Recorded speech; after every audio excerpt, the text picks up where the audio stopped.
This one came from a submission. A viewer wrote in and said, "Ask about the scale tickets in Chippewa County." So we did.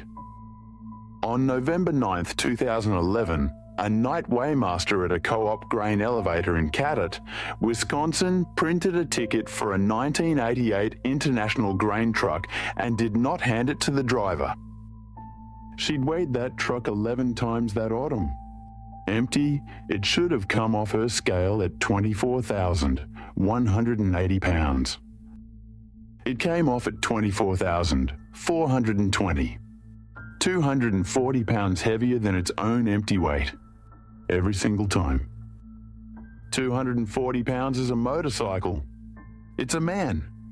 It is not a rounding error. And the reason that truck weighed too much had been welded underneath it for 12 years. Rosalie Emberg had run the night scale at the Cadott elevator for 19 harvests. 6 in the evening to 4 in the morning, September through December. It is not interesting work. A truck rolls on, you take a gross weight. It dumps, it rolls back on, you take a tear. The difference is what the farmer gets paid for. You do that 400 times a week. Rose kept her own book. The computer kept the official record, but she wrote the numbers down anyway, because the computer had been replaced twice and her book never had. And Rose Emberg had a habit that turns out to matter. She remembered Taurus. Not on purpose. It's just that when you weigh the same 40 trucks every fall for 19 years, their empty weights become something like faces. The Maroon International was one of hers. It belonged to a hay hauler named Petey Dawn, who had bought it used and used again before that. On the 11th weighing, she walked out to it. She put her hand on the bed and knocked twice with her knuckle. The back third of that truck bed did not sound the same as the front 2/3. To explain what was under that floor, we have to go back to March of 1999 and to a 34-year-old man named Dale Wirtz. The Wirtz place was 240 acres on the Yellow River, 8 miles from Cadott. Dale farmed it with his older brother Curt and their mother Iva. In February of 1999, the farm was 4 months into foreclosure proceedings. Milk price had collapsed in '98. They were not unusual. Half the county was in the same position. Curt was the one who handled the money. He was 41. He welded for cash on the side, and by every account, he was the brother who did not sleep.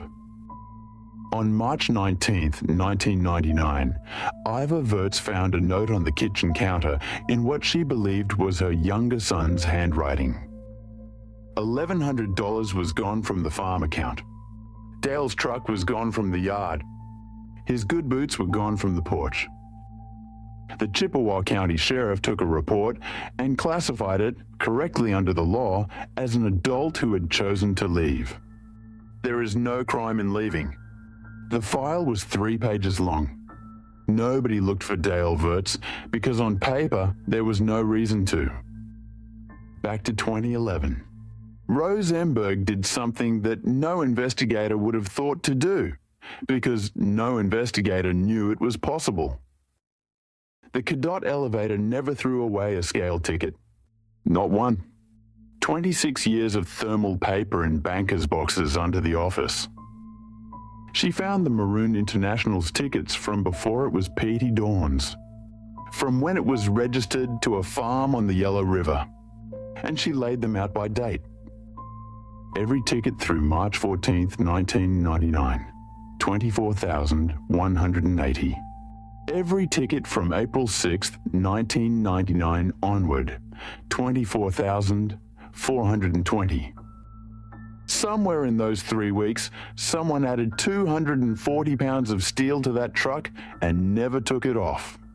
Rose Emberg was holding a receipt for the exact week a man disappeared. She called the sheriff's department on a Thursday afternoon. The deputy who took it was named Leonard Brisk, and to his enormous credit, he did not hang up. 4 days later, the county took possession of a hay hauler's grain truck for a case that had never been a case. The bed had a false floor, quarter-inch plate, cut to fit the rear third of the box, seam welded on all 4 sides, and then ground flat. It took a county mechanic 90 minutes with a torch. Brisk's report notes that everyone in that garage expected to find a body and that nobody said so out loud. The compartment was 2 inches deep. There was no body in it. It held a folded tarp and a red steel toolbox with a broken latch. Inside the toolbox, a wallet with a Wisconsin driver's license issued to Dale Allen Wirtz, a wedding band, a pair of glasses with one arm bent, and a spiral notebook. A man who leaves for Alaska takes his wallet. The notebook was a feed log. Corn moisture, bin numbers, dates. Dale Wirtz's handwriting, small and square, ending on March 17, 1999. The last entry read, bin 3 crusted over again.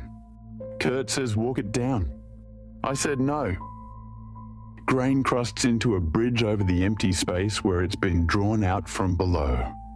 When a man walks out onto that crust to break it up and it gives, he is not standing on corn anymore. He is standing in a funnel. Curt Wirtz was 53. He gave a statement over 4 hours on December 2, 2011, and he did not ask for a lawyer, which Brisk noted twice. He'd told Dale to walk down the bridge in bin 3 with the unload auger running. That is the single most lethal thing you can do on a grain farm. It is also, in 1999, what a lot of men did because stopping the auger cost time. Dale went under in under 4 seconds. Curt was at the base of the bin and could not reach him and could not shut it down fast enough. By the time the auger stopped, his brother was 11 feet down inside 40 tons of corn. And then Curt Wirtz made the decision this entire case is actually about. He did not call anyone. The farm was in foreclosure. He had removed the auger's safety shield himself 3 years earlier. Their workers' compensation had lapsed in January. He believed, and he may not have been wrong, that reporting it would end with the farm gone and himself charged. So, over 2 nights, Curt Wirtz recovered his brother's body from the bin, buried him in the northeast corner of a field the family had stopped planting, forged a note, took $1,100 out of the farm account, and drove Dale's boots to a dumpster in Eau Claire. Brisk asked him the question the whole thing turns on. Why keep the wallet? Curt said he could not put his brother's wedding ring in a dumpster. He said it 4 different ways over the 4 hours and never got closer than that. He built a box under the floor of the truck. He put the wallet and the ring and the glasses and the notebook inside it, and he welded a 1/4-inch steel plate over the top of them, and he ground the welds flat so it looked like a repair. Then in 2001, the farm was sold at auction anyway. The truck went with it. He watched a stranger drive his brother's wallet off the property, and he said nothing for 10 more years. 240 pounds of grief is what it amounted to. And it sat on a certified county scale 11 times in one autumn in front of the only person in Wisconsin who would have noticed. Dale Wirtz was recovered from the northeast corner of that field on March 8, 2012, and identified by dental records 4 days later. 13 years, less 11 days, after his mother found the note. Curt Wirtz pled to hiding a corpse and forgery. He served 22 months. There was never a murder charge, because there was never a murder. The medical examiner ruled it an accidental death by engulfment, exactly as his brother described it. Eva Wirtz was 84 when they told her. She had spent 12 years believing her son was alive in Alaska and had chosen not to write. She said the second part was the part she couldn't get past. Rose Emberg still works the night scale. When the Eau Claire paper asked her how she caught it, she said she didn't catch anything. She said the numbers were always there. Somebody just had to keep the paper. Every file here starts as a submission, and this one is proof. A viewer told us to ask about the scale tickets. If there's a story in your county that never made the news, put it in the comments starting with case. And if you want the strangest one we have, case file the Mavri 004 is a county road that was closed for 11 days in 1998, and no one ever signed the order that closed it.